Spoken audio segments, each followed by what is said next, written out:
Hey guys, what's going on? Paul here. Welcome back to another Cardano video. So in this one, we'll take a look at the Cardano 360 that happened today that give us the latest updates on the Vasil hard fork and Cardano in general.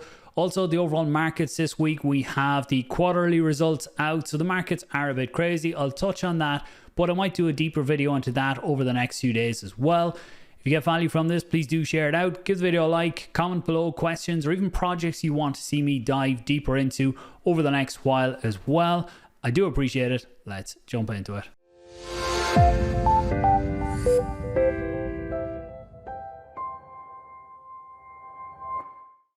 So I'll put some timestamps below, but I'll try and make this quick anyway. So the 360 that happened today, we had the usual. We had Tim and Kevin on talking all about the development, where we are, how things are going at the minute.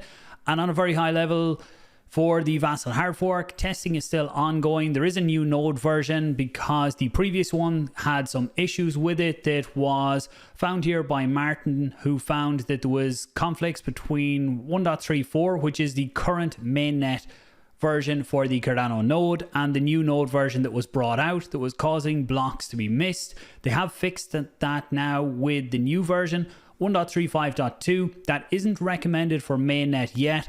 Testing is still ongoing on that, and things don't change in terms of when they will actually set a date for this to happen. Originally, hard fork was meant to be June. That was in the overall scheme of things. That was pushed out then to July. More issues were found when SPOs and everyone started to come in and test. So at the minute, that testing is ongoing. They're still, as far as I know, sticking to the 4 weeks that once they say that yes, this is the node software that should be used on mainnet for the hard fork, that will start the clock ticking for 4 weeks from then for when the hard fork can happen. And the stats that they will look at on that is that exchanges, they're targeting to have 80% of the completed integration, and they rate that by liquidity. So obviously the exchanges with bigger liquidity are more important to get up to 80%. SPOs, they want to have at least 75% updated to the final version of the node as well.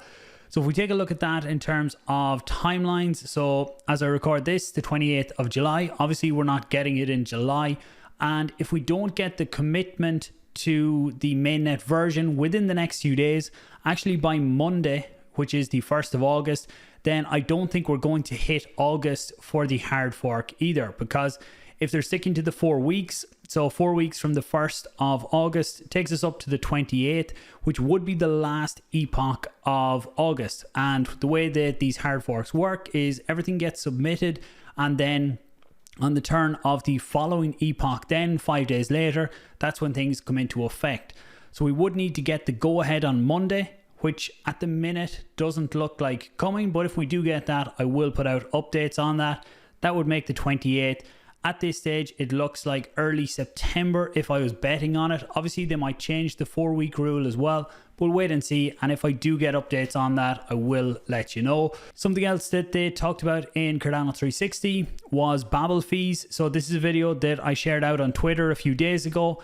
This is something that I think will be a massive feature for Cardano when they can implement it as well.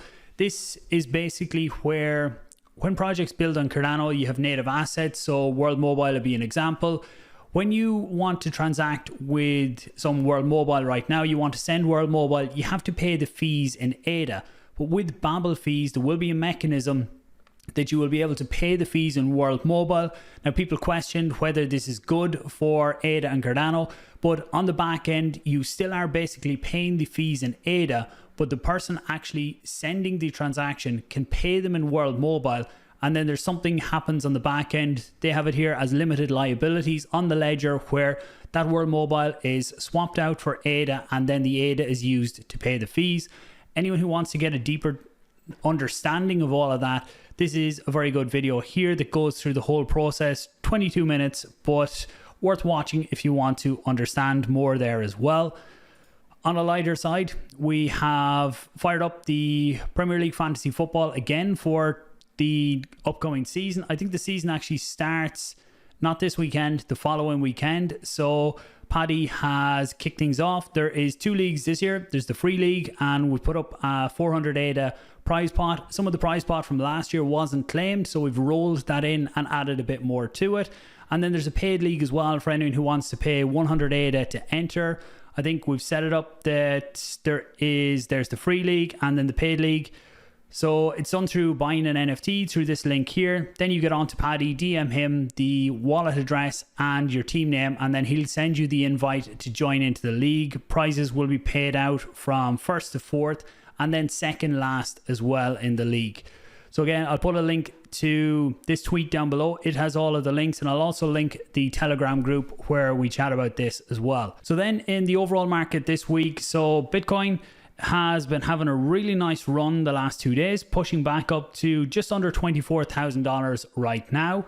And if we look at Bitcoin on top here and the S&P on the bottom, even the S&P has been reacting really well to what happened today, which is a bit unusual, because if you look at the news that came out today, I'll cover this in more detail if people are interested in it in other videos.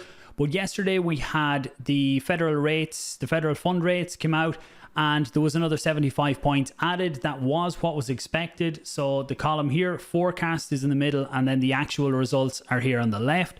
So I watched the press conference as well yesterday with Jerome Powell. He was picking his words very carefully, trying to avoid saying anything about a recession, but after getting the question a few times in a roundabout way, he addressed it and said no, he doesn't think we're in a recession because it's just this and that, and they seem to be changing what they consider a recession.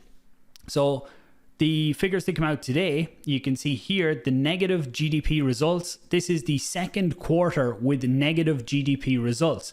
So technically, on the older understanding of a recession, this should have clarified that we are now in a recession. But they've come out and said, so I thought this summed it up very well. This article here says, everyone who cares knows that recessions happen when there are 2 consecutive quarters of negative growth. Everyone, that is, except for the people who actually decide when the economy is in recession. So they don't want to admit that we're in a recession because recessions aren't good. And they've tried to come out and say that they look at a significant decline in economic activity that's spread across the economy and lasts more than a few months. So they used the one of 2 negative quarters with, or 2 quarters with negative results. That's what has been previously used. But now that that doesn't fit the narrative, they're trying to say that we're not in a recession yet. We need to take another few factors into consideration. But look, we all know in our daily lives, inflation is kicking in. We start to see things slowing down. So I would say, yes, we're in a recession. So what's going on with the markets? I would say be very cautious if you're trading the markets right now. That's both crypto, stocks, everything like that. What's going on today? Is it a temporary push with a crash to come? I don't know. Everybody is going to give you different reasons for why it's going to go up or why it's going to go down, and a lot of them are based on their own narrative. For me personally, I would say don't rush into any markets right now. DCA, always a good strategy until we actually get back into, for Bitcoin, until we get back into this $28,000 to $31,000 range here. I'm not ruling out lower lows for Bitcoin here. So again, if we can get back in here, then I would start to think maybe we aren't going to see them lower lows for Bitcoin and the rest of the crypto market. But I'll be watching closely. I will start getting more updates out on this type of stuff as well, going more in depth into why I think certain things, if that's of interest. Again, just my opinion on what's going on, not financial advice at all here, showing you what I'm doing, what I'm thinking myself, and hopefully that helps with your own research. So as soon as I get anything on Vasil, if we get a date or anything like that, I will put it out across social media and get a video out on it as well. Hopefully this has been of some use. I appreciate everyone watching. Give it a like, share, comment below. I'll talk to you soon.